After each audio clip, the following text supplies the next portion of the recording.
You are sitting in a stadium with 60,000 people. The ball is live. You hold up your phone, point it at the pitch, and your screen fills with numbers. That player sprinting down the left wing, his name appears above his head, his speed, his distance covered, his heart rate intensity in real time, on your phone, in a crowd of 60,000 people. This is not magic. It is the most sophisticated consumer technology ever deployed at a sporting event.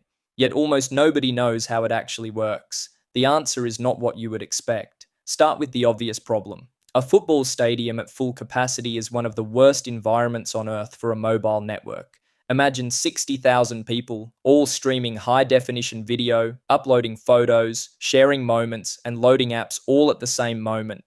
That is more simultaneous data demand than a small city of around 50,000 residents generates in an entire hour. Historically, at every major sporting event, public mobile networks simply collapsed. People gave up trying to connect.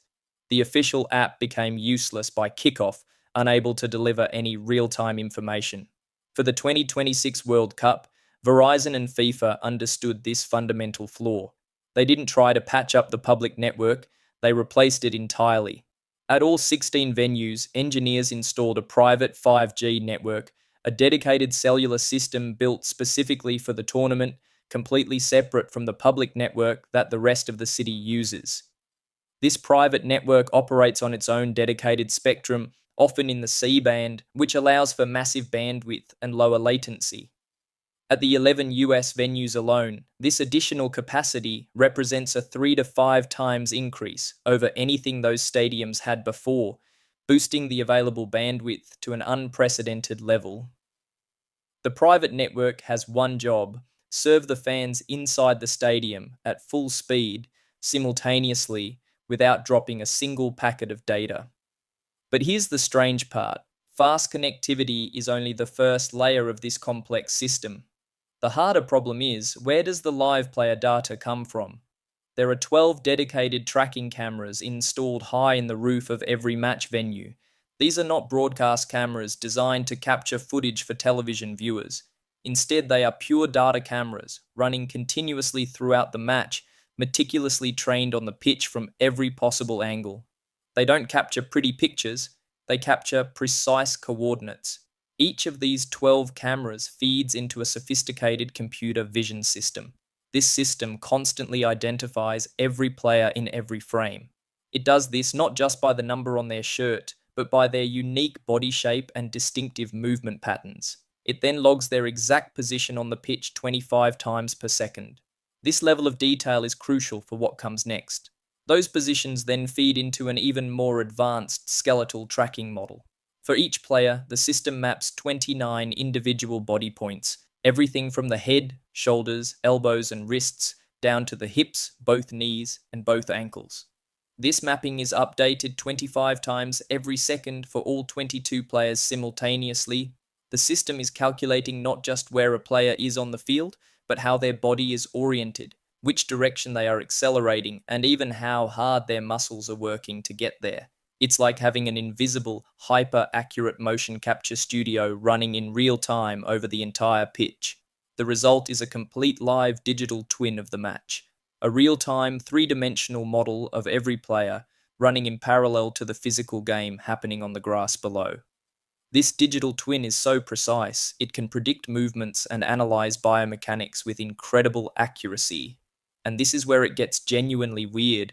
That massive amount of data, representing every player's movement and body posture, is compressed and pushed through the private 5G network to every phone in the stadium in under 200 milliseconds.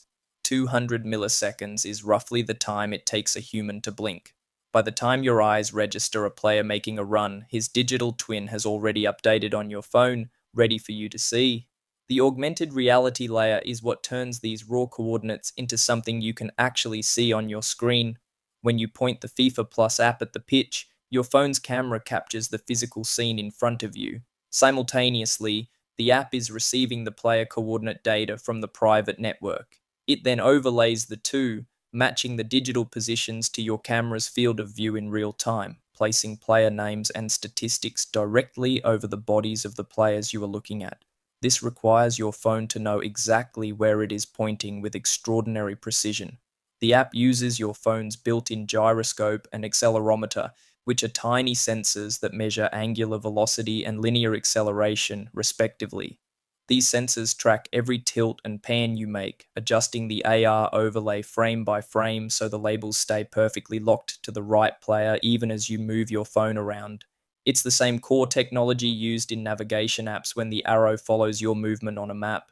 Except here, it's tracking 22 moving targets at once in a live, dynamic environment with 60,000 users running the same complex calculations simultaneously. Here's what almost nobody knows about this. The speed figure that appears above a player's head is not an estimate. It's derived from the precise distance traveled between two consecutive coordinate readings, divided by the tiny fraction of time between them, and then converted into kilometers per hour. This calculation is updated every 40 milliseconds. So when you see 89 kilometers per hour appear above a midfielder, that's a real measured velocity taken less than half a second ago.